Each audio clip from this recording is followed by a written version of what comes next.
Hi guys, welcome back to my Pokémon Black 2 playthrough. Now let's see.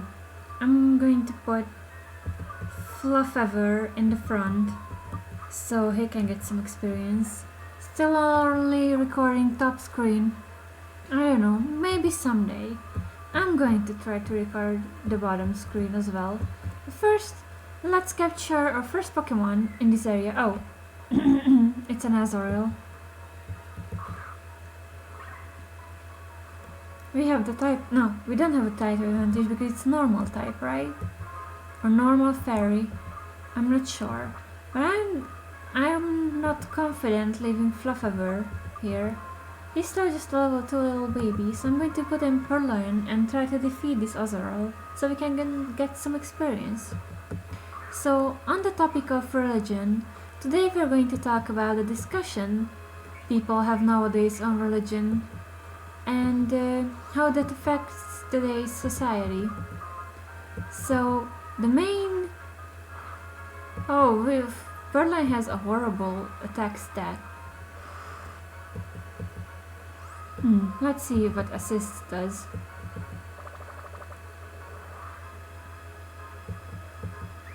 Not bad! Not bad at all. Now we're going to have some more stuff. So people nowadays, the two kinds of people who talk about religion nowadays are people who state that the Bible is true word for word. The earth was created 5,000 years ago and the sea really did get separated, divided, or whatever. Fluffever didn't get a level from that. So since this is a Gen 5 lock, I'm going to look for a Gen 5 Pokemon. Great! Level 7, that is an awesome level. So this is one group of people. The other group of people, the people who deny that the Bible is true word for word, and for that reason the entire concept of religion is false because it's not factually true. Now let me explain how both of these views are total bullshit and what I think of the situation. Gus is pretty powerful actually. So let's see what the two sides of this conversation, what is the nature of them being wrong. Now first there are the people who state that the earth is 5,000 or 4,000 years old. I don't know what they actually say. Now they are obviously wrong. What they are claiming is obviously ridiculous and unbelievable and untrue. So yeah, they are mentally retarded. Now the next group of people who claim that the Bible is not factually true are correct. But that doesn't mean that this factual deficit implies that religion is a lie and that religion doesn't have a right to exist. And I'm going to explain to you why that is. Now for this we have to understand what the nature of truth is. Now in this world we have two kinds of truth. We have the factual truth. For example, that the earth orbits the sun. That's a factual truth. We can prove it. It's undeniable. I'm going to name this pigeon thing, Pidove, Barry.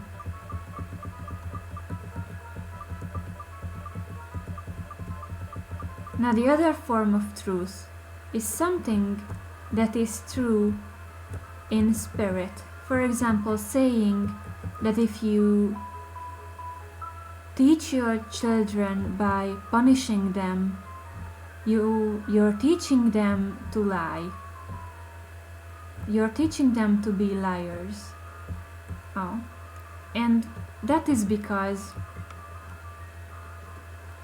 if your children are afraid to get punished and they do something wrong, then they won't want you to find out about them doing something wrong because they are afraid of being punished.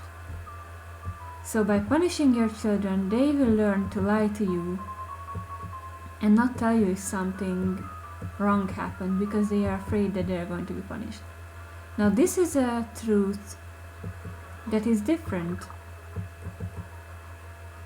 We have some high level build-ups here. This is a different kind of truth. That's because it's not a factual truth, but it's something that you kind of feel, something that you understand. Another example is that happiness exists. Now you can't prove factually that happiness exists. It's something that you just feel. Now I'm not asking you to prove that you are happy or there are happiness hormones.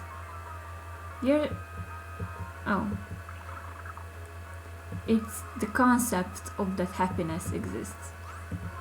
Now there are these two kinds of truths. Now there are also two forms of lies. There is the factual lie, which saying that my hat is green when my hat is actually black. So clearly there is a factual difference between what I am seeing and what is clearly happening. And this is the difference between a lie and a legend. Now, a lie is less than a truth, and a legend is more than a truth. And that is what religion can be. Its defense can be lowered. Now, and that's what religion is. It's a legend that is not true in its exact words, but it's true in its spirit. And that is what's really wrong with this discussion, this modern discussion on religion, that it completely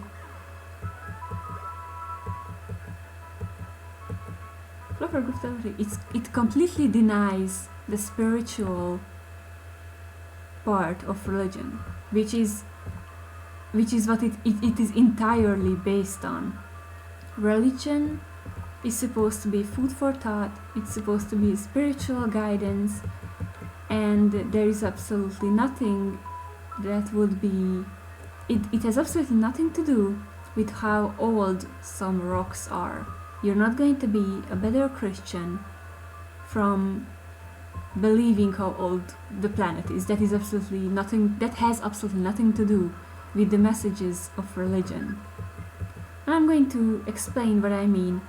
The Bible was written hundreds, possibly thousands of years ago by people who were trying to explain the moral nature of the world they were living in, using parables, using stories that had lessons in them, and the collection of those stories is the Bible. You can follow the moral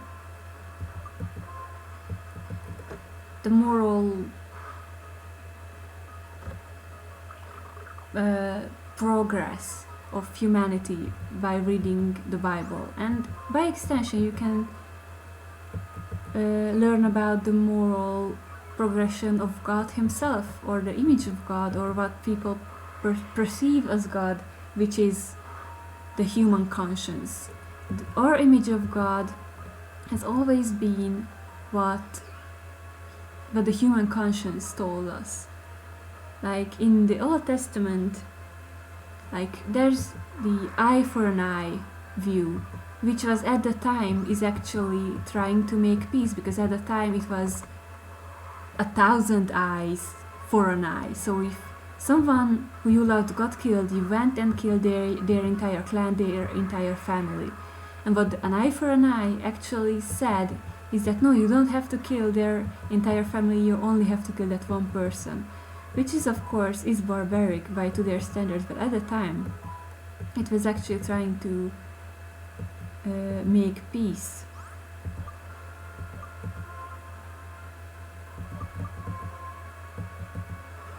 And this progress is easily followed in the Bible later, like when Jesus came around. The lesson was that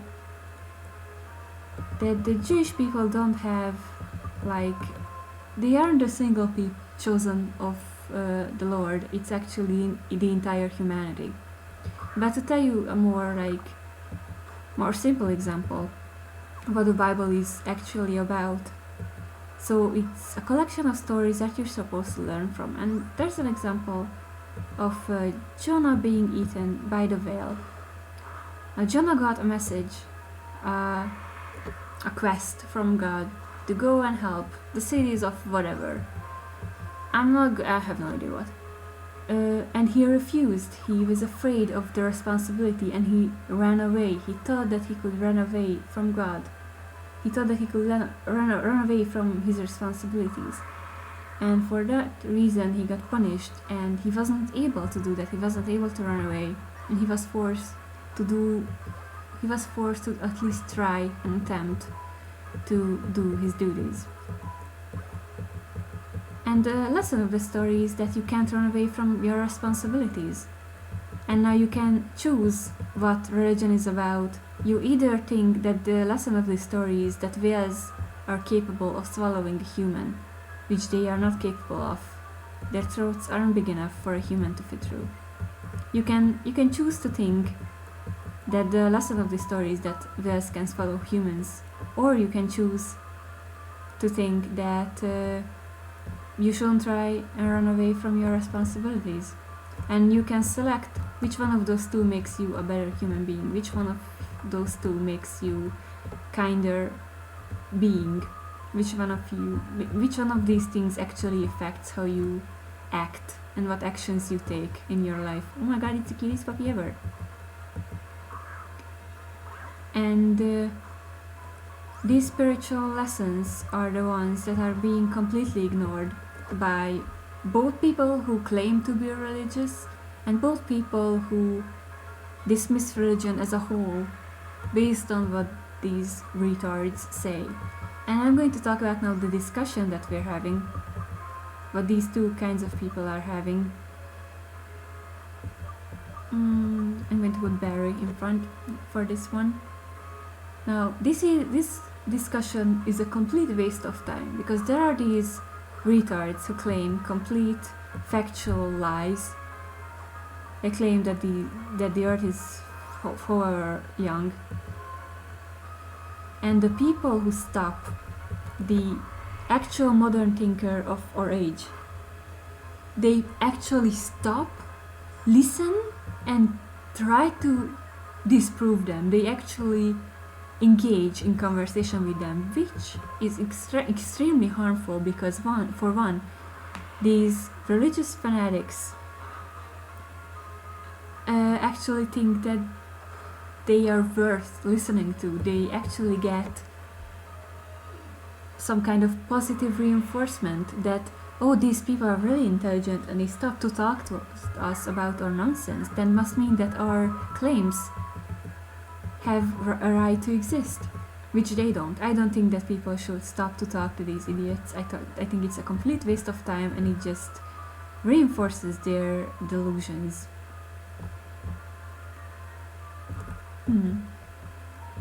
And now the other end of the spectrum, there are the modern thinkers who are obviously enraged by these morons who claim all sorts of lies.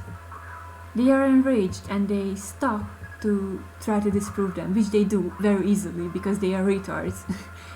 So But these people have to realize that they are not only wasting their own time, but they could use that time to actually help humanity by talking about, I don't know, racial violence or violence against children or modern politics or something that actually would affect people's lives, something that they could actually help with. And they also completely misunderstand religion because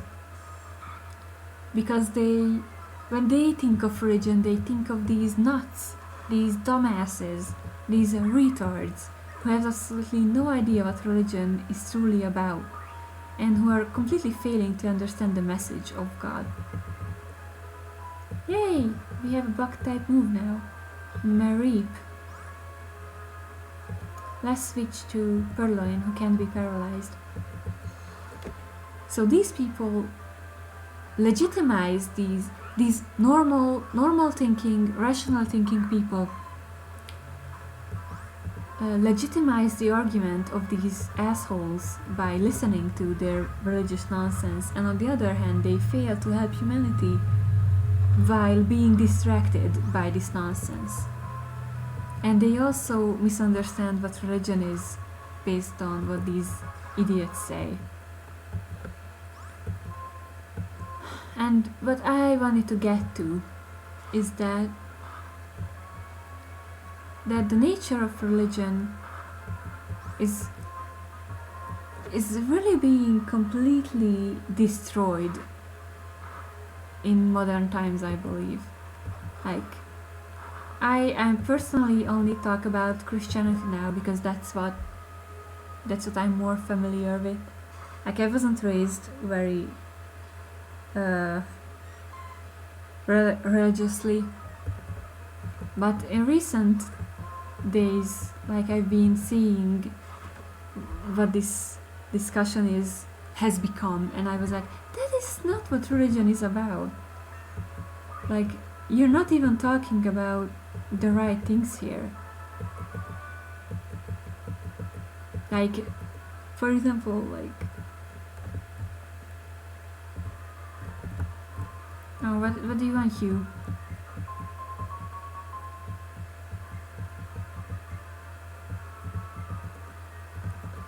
So, like, people who dismiss religion, I think they dismiss it, maybe not everyone, but most people dismiss it because of these obvious factual lies that, oh, it's a real. I don't think we're at a new territory, I think we're still at the ranch, so but I couldn't catch it anyway. So, we've got identified. I wonder what type of what kind of moves this guy has.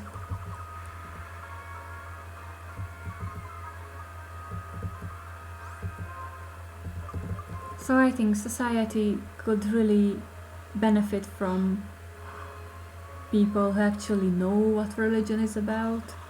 And for example, where I was raised, like Eastern Europe or Central Europe, no one religious would ever think of telling someone that they would go to hell. That is an extremely rude thing to say, and that is not in the spirits of religion. Like,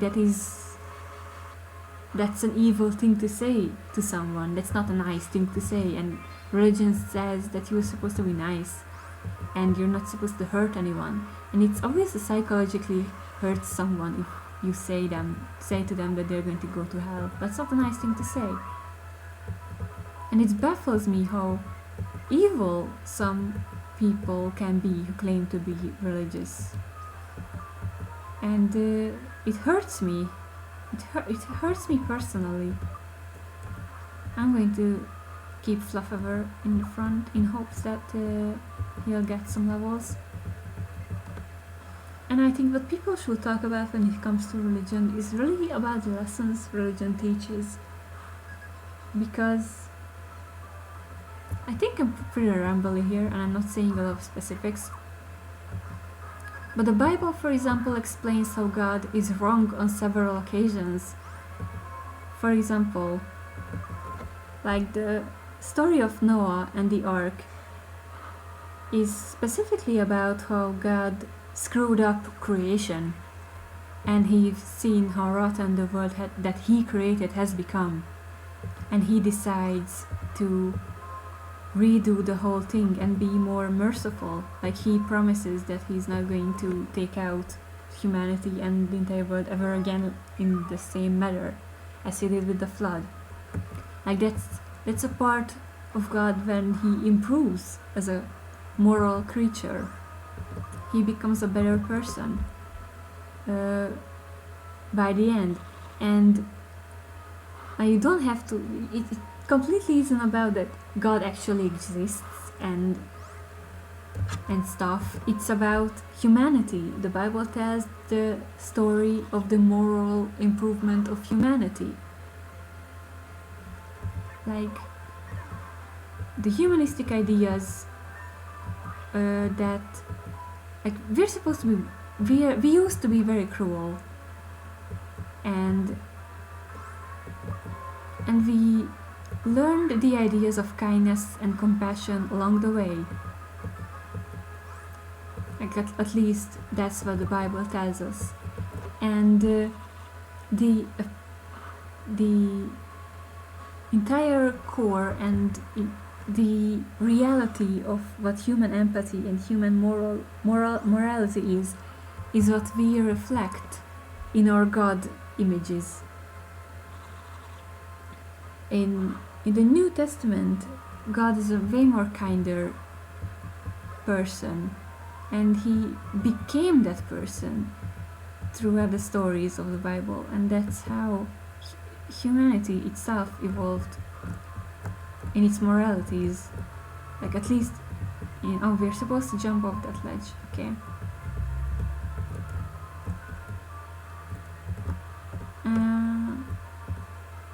Let's go through here. Oh, there's another. Yerp.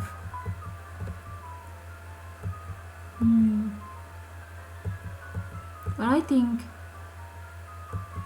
what God truly is the human conscience, our own beliefs of right and wrong, and that is what always is reflected in our images of God.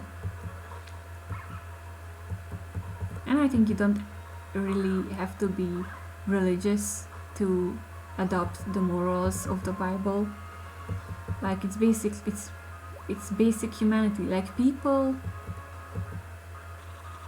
today still live by the moral standards of the New Testament. They are just not religious. For example, like, treat everyone the way you want to be treated.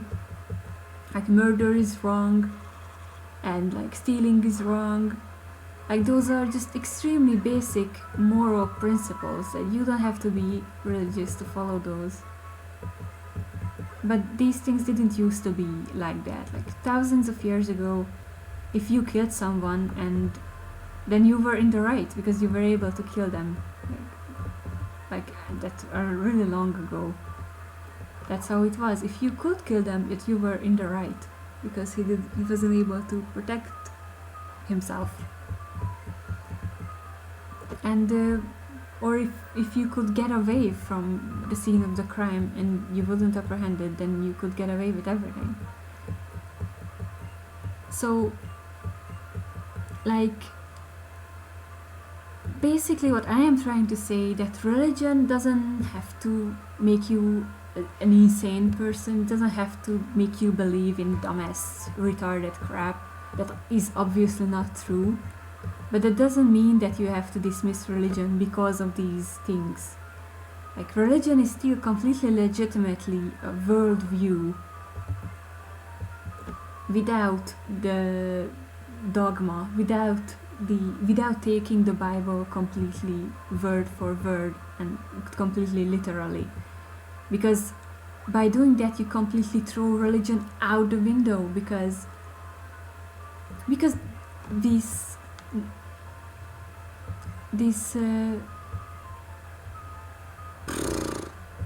I should have written down something before starting to talk about this, because there are a bunch of words that I'm supposed to look up now, which I don't know by heart.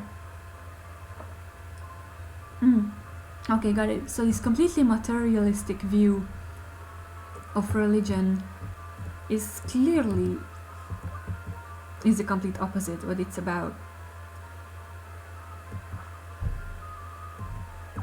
Like, religion is completely spiritual, and it's completely about how people feel, and it has absolutely nothing to do with how old the planet is, or when it was created, or by who. Those things don't affect your daily life at all, and they absolutely don't matter. It's completely a personal thing what you think about how the world was created, and it doesn't influence you at all unless you're going out to kill people because they don't believe your religious beliefs. Then you're crazy, and that doesn't have anything to do with religion anymore. But what's really important to me is that I think religion is kind of dead in the Western world, and those people who claim to be religious did kill it. Like, people who are skeptical are obviously skeptical of these people, and for that reason they started to dismiss religion completely, which I found extremely sad. And that's what I wanted to tell you. Like, you don't have to be religious to believe that you have to be nice to other people, but those people who claim to be religious and claim that the Bible is word for word, they don't believe that you have to be nice to other people. They believe that you just have to take the Bible word for word, and that's going to get you to heaven. You don't have to be nice. You're free to harass people. You're free to lie to them, and you're free to make them feel horrible. You're free to tell them that they go to hell if they don't, I don't know, whatever they think. And they say a bunch of horrible things in the name of religion, and I'm disgusted by those people. And I also would like to ask you not to talk to these people. Don't legitimize their arguments. Don't legitimize them. I think an argument is a level of intelligence of an argument is determined by the lowest intelligent person taking part of that argument. So by stopping and arguing with these insane degenerates, you're just dooming that conversation from the very beginning. So that's what I wanted to say.